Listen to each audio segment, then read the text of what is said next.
खाली हाउ हाउ हाउ हाउ करे का तरीका जाना तो का जानता रहो तू का जाने लो हाँ लड़ावे बजावे के खाली हाल जाने लो और जोगिला का हाथ तारा पर हट जाए तो तार में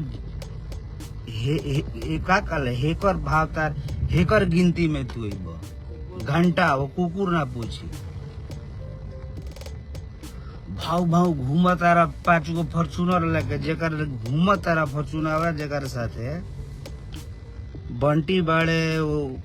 सौरभ सब हमार हित नाता हलो हमारे हित नाता लेके घूम तारा हमारे के तू कहता रही से हाँ लतम देखा तारा सब नीचे ना गिरे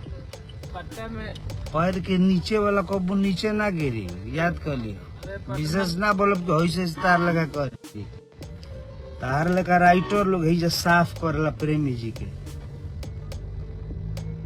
तार लेखा राइटर प्रेमी जी के साफ करला तू राइटर ना हो खाली भाव भाव भाव भाव बोलब करे यूपी से आके समर सिंह भाई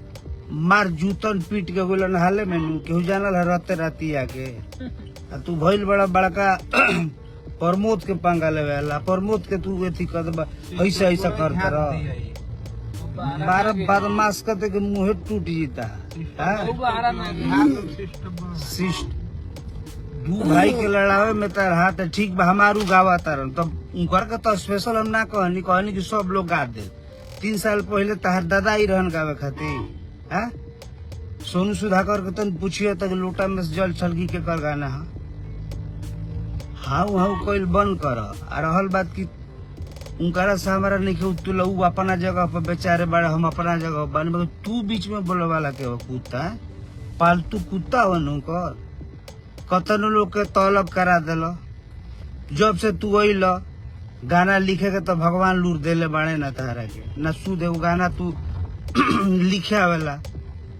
खाली हाउ हाउ हाउ हाउ हाउ करल 10-20 गो लोग के रखले बड़ा आ जेकरा के रखले बड़ा सब हमारे हिते नाता हमें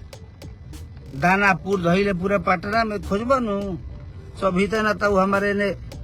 सब रिलेशन वाला लोग तारा साथ हवा रहेला फोर के रखले बड़ा लोग विवाद करा के मूर्ख हम ना बोलिले तो तारा में कुछ बा ना सुन लो हाउ हाउ हाउ हाउ कह के उनकर कैरियर को बहुत बड़ा तू असर डालने बड़ा तू उनकर कैरियर पर बहुत बड़ा असर डालने बड़ा तू और कहेगा हमेशा लात खाते चलता रहा भूला जाता रहा तू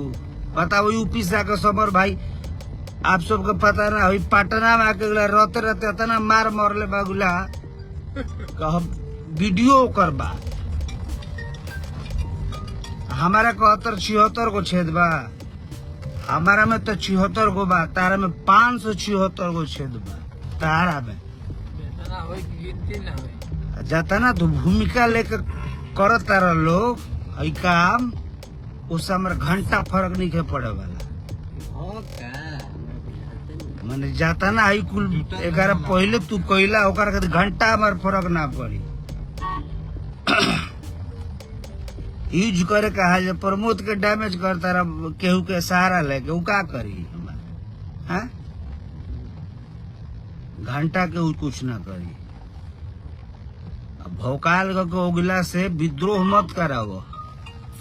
अगला एथी में बर्थडे को हमार चढ़ाओ करा खातिर एक बुझाता कि दादा मुआला का शो बेकारा भई रहे ठीक बा मान ले कलकारी में हमन के तमाम जो भी बहुत नीच आदमी बोला बोली चलता तो तू मालिक से बात तू के हव 3 में की तरह में